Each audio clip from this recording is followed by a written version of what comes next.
नमस्कार, आपके साथ मैं हूं विद्यानाथ झा। राहुल गांधी का वेरीफाइड ट्विटर हैंडल आज दोबारा हैक कर लिया गया। राहुल के साथ साथ कांग्रेस का आधिकारिक ट्विटर हैंडल भी हैक हुआ है और उससे अपशब्द लिखे गए। विपक्ष ने कहा है कि वो इस मसले को संसद में उठाएगा। अब आज हो सकता है संसद में इसी मसले पर हंगामा हो। विपक्ष का कहना है कि वेरीफाइड ट्विटर हैंडल कैसे हैक हो सकता है। राहुल गांधी से आज जब इस बारे में सवाल पूछा गया तो उन्होंने कहा कि ये डिजिटल सिक्योरिटी पर बड़ा सवाल है, लेकिन राहुल गांधी के वेरीफाइड हैंडल को हैक करने के बाद कांग्रेस ने बीजेपी पर आरोप लगाने शुरू कर दिए हैं। कल भी राहुल गांधी का जो ऑफिशियल वेरीफाइड ट्विटर हैंडल है उसको हैक कर लिया गया था और उसके बाद उस पर कुछ आपत्तिजनक शब्दों का इस्तेमाल किया गया था, आपत्तिजनक स्टेटस डाले गए थे और आज एक बार फिर से राहुल गांधी का ट्विटर हैंडल हैक कर लिया गया है। दूसरी तरफ कांग्रेस का ट्विटर हैंडल भी हैक हुआ है और इस मुद्दे पर कांग्रेस संसद में हंगामा करने के मूड में है और इस मुद्दे को लेकर बीजेपी पर भी निशाना साधा जा रहा है। कांग्रेस का कहना है कि यह सब सोची समझी चाल है। इशारा बीजेपी और संघ की ओर है। बीजेपी ने जवाब दिया है कि राहुल गांधी को छींक भी आ जाती है तो इल्जाम बीजेपी पर लगता है। संघी लोग हैं, वो इस तरह की हरकतें करते रहते हैं। ये न केवल अनैतिक है बल्कि अपराध है, इस पे कार्रवाई होनी चाहिए। और ये पूरी करतूत ये आरएसएस और उससे जुड़े हुए और भारतीय जनता पार्टी से जुड़े हुए जो तत्व हैं, जो इस तरह की हरकतें करते के आदी हैं, उनका ये काम है। कांग्रेस की प्रॉब्लम क्या है कि कांग्रेस में अगर युवराज को छींक भी आ जाए तो उनको लगता है कि बीजेपी आरएसएस की वजह से हो गया है, तो इसलिए ये इनका एक फैशन हो गया है, एक बीजेपी फोबिया हो गया है। इसलिए उस पर तो कोई सब टिप्पणी कर नहीं सकते। लेकिन इतना जरूर है कि जो उनका ट्विटर अकाउंट हैक हुआ है उसके बारे में अगर उन्होंने कंप्लेन की होगी तो उस पर जो एजेंसीज हैं वो उपयुक्त कानून के दायरे में कार्रवाई करेंगी। और इस वक्त सीधे आपको लेकर चलते हैं, संसद की कार्यवाही शुरू हो गई है। वहां पर आज क्या हो रहा है, क्योंकि विपक्ष हंगामे के मूड में है। सीधे लेकर चलते हैं, आपको तस्वीर दिखाते हैं संसद के दोनों सदनों पर गहरा शोक व्यक्त करती है। हम घायल हुए लोगों के भी शीघ्र स्वस्थ होने की कामना करते हैं। अब यह सभा दिवंगत आत्माओं के सम्मान में थोड़ी देर मौन खड़ी रहेगी। Science and technology, environment and forest on action taken by the government. तो शहीदों को सलामी देने के लिए, श्रद्धांजलि देने के लिए मौन रखा गया है। लेकिन एक बार हम आपको फिर बता देते हैं कि राहुल गांधी का ट्विटर हैंडल एक बार फिर से हैक हुआ है और इस ट्विटर हैंडल से अपशब्द लिखे जा रहे हैं। इसको लेकर कांग्रेस संसद में हंगामा करने के मूड में है। दूसरी तरफ हम आपको यह भी बता दें कि कांग्रेस का जो वेरीफाइड ट्विटर हैंडल है वो भी हैक हो गया है। इस मुद्दे पर भी विपक्ष सरकार को घेरने के मूड में है और इस मुद्दे पर वित्त राज्य मंत्री अर्जुन मेघवाल ने कहा है कि बीजेपी का काम नहीं है, बीजेपी इस तरह के काम नहीं करती है ट्विटर हैंडल हैक कराने जैसे। काम हमारा नहीं है, ना भारतीय जनता पार्टी इस काम में विश्वास करती है। ये काम हमारा नहीं है, ना भारतीय जनता पार्टी इस काम में विश्वास करती है। ये काम तो लगातार अब दोनों तरफ से प्रतिक्रियाएं भी आ रही हैं। कांग्रेस ने आरोप लगाया है तो बीजेपी की तरफ से प्रतिक्रिया आ रही है। अब बीजेपी की तरफ से कहा गया है कि राहुल गांधी को छींक भी आ जाए तो इल्जाम बीजेपी पर लग जाता है। दूसरी तरफ बीजेपी की तरफ से यह भी कहा जा रहा है कि इस तरह की हरकतें बीजेपी की तरफ से नहीं की जाती है। राशिद अलवी हमारे साथ जुड़ गए हैं, कांग्रेस के नेता। राशिद साहब, आप लोगों को ऐसा क्यों लग रहा है कि बीजेपी की तरफ से ये कार्रवाई हो रही है या फिर बीजेपी की हरकत हो सकती है? देखिए, सरकार उनकी है, उनके हाथों में तमाम इंस्ट्रूमेंट्स हैं, तो अगर उन पे शुबा नहीं किया जाएगा तो किस पे किया जाएगा। और बड़ा सवाल है कि राहुल गांधी जो वाइस प्रेसिडेंट हैं कांग्रेस पार्टी के, देश के बड़े नेता हैं, उनका अगर इस तरीके से हैक होता है तो इसके लिए अगर सरकार जिम्मेदार नहीं तो कौन जिम्मेदार है? और फिर आम आदमी का क्या होगा?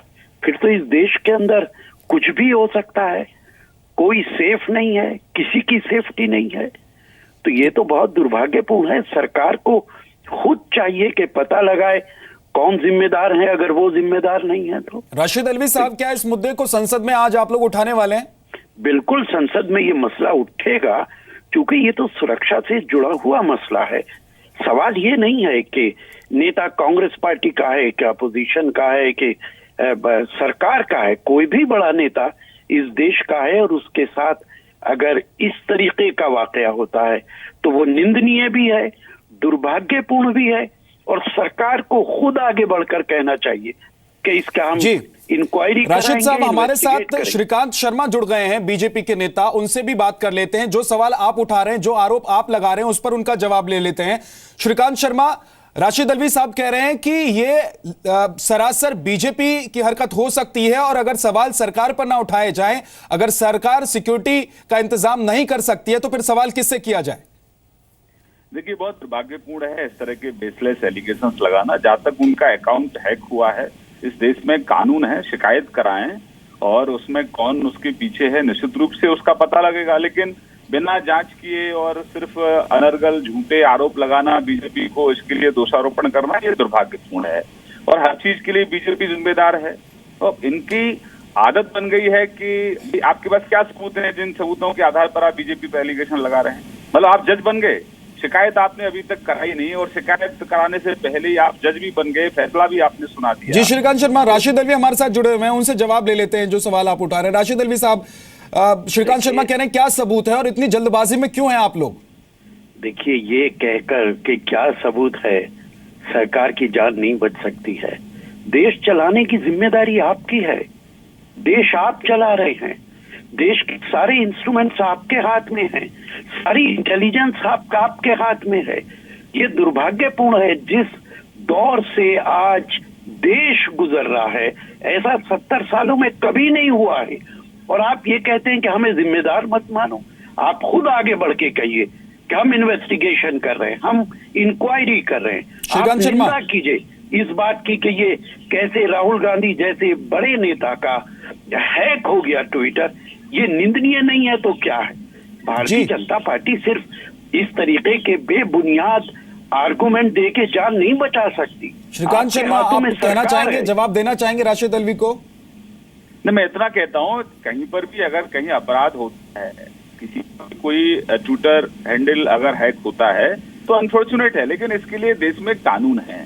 और बिना जांच के आप जज बन जाओ, हर चीज के लिए बीजेपी संघ को दोषारोपण करो, ये दुर्भाग्यपूर्ण है। ये बहुत निचले स्तर की राजनीति है, हम इस तरह की राजनीति में विश्वास नहीं करते। श्रीकांत शर्मा, कांग्रेस की तरफ से आज ये मुद्दा संसद में भी उठाया जाएगा। लोकतंत्र है, संसद में मुद्दा उठा, वैसे ही संसद को नहीं चलने दे रहे हैं, खुद तो बोलना चाहते हैं। आनंद शर्मा साहब ने खूब जो उनके मन में था वो भड़ास निकाली राज्यसभा में, फिर राज्यसभा को फिर एडजर्न कर दिया, फिर एक दिन चला संसद, फिर अपनी बात कही। अब संसद में अपनी बात तो कहना चाहता है विपक्ष, लेकिन सरकार को नहीं सुनना चाहता है, क्योंकि मानसिकता ही नहीं है संसद को चलाने की। तो राशिद अल्वी साहब, जब से कार्यवाही शुरू हुई है संसद की इस सत्र की, तब से लगभग स्थगित किसी न किसी वजह से कार्यवाही करनी पड़ी है। पूरे दिन कामकाज नहीं हो पाया है। क्या इस मुद्दे को उठाकर आपको ऐसा नहीं लगता है कि कांग्रेस एक बार फिर से हंगामा खड़ी करेगी और संसद की कार्यवाही बाधित होगी? देखिए, संसद चलना चाहिए। कांग्रेस पार्टी हमेशा चाहती है संसद चले, वहां पे डिस्कशन हो, पार्लियामेंट इसीलिए है। लेकिन ये जिम्मेदारी सरकार की है कि वो पार्लियामेंट को चलाए। प्रधानमंत्री गायब है, क्या जो कुछ आप बाहर बोल रहे हैं, पार्लियामेंट इस काबिल नहीं कि आप पार्लियामेंट के अंदर जाके अपनी बात रख सके। आप पार्लियामेंट की बेइज्जती कर रहे हैं। पहले दिन जब आप आए तो आपने दरवाजे में खड़ा होके माथा टेक दिया, सिजदा कर दिया, और आज पार्लियामेंट के साथ खिलवाड़ कर रहे हैं। चलिए, बहुत बहुत शुक्रिया राशिद अल्वी साहब हमसे बात करने के लिए। श्रीकांत शर्मा, आपका भी बहुत बहुत शुक्रिया। लेकिन सवाल ये भी है कि आखिर अगर इसी तरीके से रोज संसद की कार्यवाही स्थगित होती रही तो फिर चर्चा कहां से होगी और बात आगे कैसे बढ़ेगी? संसद में जिन बातों को लेकर, अहम मुद्दों को लेकर बातचीत होनी चाहिए, वो मुद्दे एक तरफ हो जाएंगे। एक बहुत छोटे से ब्रेक के लिए हम रुक रहे हैं, जल्द हाजिर होंगे। Flight should have carried sufficient fuel for going to Kolkata. तो गुलाम नबी आजाद बोल रहे हैं। ब्रेक पर जाने से पहले उनको सुन लेते हैं, राज्यसभा में क्या कह रहे हैं। So I'd like to bring the honorable, and there should be an inquiry. There should be an inquiry. So I'd like to bring the honorable member down to earth. No. So I'd like to bring the honorable member.